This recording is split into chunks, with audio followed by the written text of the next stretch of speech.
নজর রাখবো পরবর্তী সংবাদে। লোকসভা নির্বাচনকে কেন্দ্র করে ইতিমধ্যেই প্রচার সারছেন মানিক সাহা, এবং অর্থাৎ বলা যায় যে রাজ্যের মুখ্যমন্ত্রী। এবং এক্ষেত্রে আজ লক্ষ্য করা গেছে পানিসাগর মহকুমার অন্তর্গত উপতাখালী বাজারে অনুষ্ঠিত হয়েছে একটি জনসভা, এবং এই জনসভা ৫৭ যুবরাজনগর মণ্ডলের উদ্যোগে করা হয়েছে। পাশাপাশি বলা যায় আজকের এই জনসভায় উপস্থিত ছিলেন রাজ্যের মুখ্যমন্ত্রী ডক্টর মানিক সাহা, পাশাপাশি ছিলেন যুব বিষয়ক এবং সমাজ কল্যাণ দপ্তরের মন্ত্রী টিঙ্কু রায়, ভারতীয় জনতা পার্টির রাজ্যের সভাপতি রাজীব ভট্টাচার্য সহ দলীয় কর্মী সমর্থকরা আজ উপস্থিত ছিলেন। গোটা বিষয়কে কেন্দ্র করে কি বলছেন তারা, শুনবো বিস্তারিত। কাহিনী আপনারা সবাই জানেন, সমস্ত দেশের মধ্যে এই ধরনের ঘটনা হতো। চাইনা আমাদের হাজার হাজার বর্গ কিলোমিটার এখনো ওদের দখলে চলে গেছে।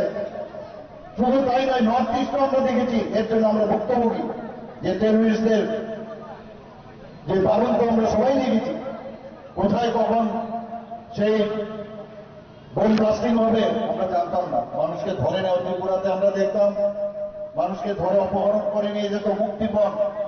কি একটা অবস্থা ছিল, কোনো কন্ট্রোলই ছিল না।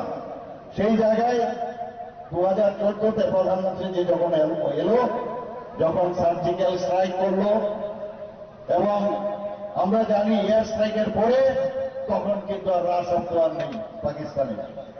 সেদিন আমাদের মাননীয় যশস্বী হোম মিনিস্টার সাহেব বলছিলেন যে এই 2014-র পর 1 ইঞ্চি জমি পাকিস্তান আর নিতে পারেনি ভারতবর্ষ থেকে, 1 ইঞ্চি জমি।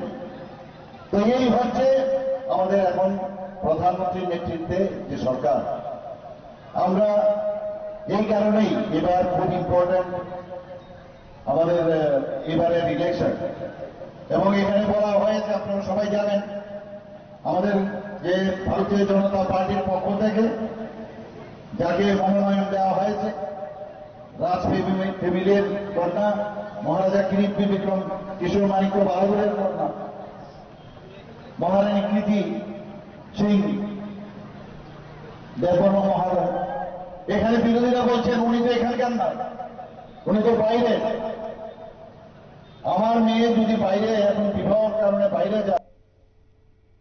আপনারা শুনলেন মুখ্যমন্ত্রী ডক্টর মানিক সাহার বক্তব্য। একেবারে নির্বাচনী জনসভা থেকে তিনি আজ ভাষণ রাখলেন। মূলত বলা যায় পূর্ব আসনে যিনি প্রার্থী রয়েছেন, শাসক জোটের প্রার্থী, তার সমর্থনে আজকের এই জনসভা অনুষ্ঠিত হয়েছে, এবং তাকে বিপুল ভোটে জয়ী করার লক্ষ্যেই এগিয়ে চলেছে রাজ্যের শাসক দল। যেহেতু পূর্ব আসনের ভোট রয়েছে আগামী 26 এপ্রিল, তাকে কেন্দ্র করে ইতিমধ্যে আজ লক্ষ্য করা গেছে জনসভায় মিলিত হয়েছেন। এবং যাই হোক, আজকের এই জনসভাকে কেন্দ্র করে একেবারে যারা কর্মী সমর্থকরা ছিল তাদের উপস্থিতি ছিল অনেকটাই উল্লেখযোগ্য। নিয়ে নিচ্ছি ছোট্ট একটি বিজ্ঞাপন বিরতি, সঙ্গে থাকুন।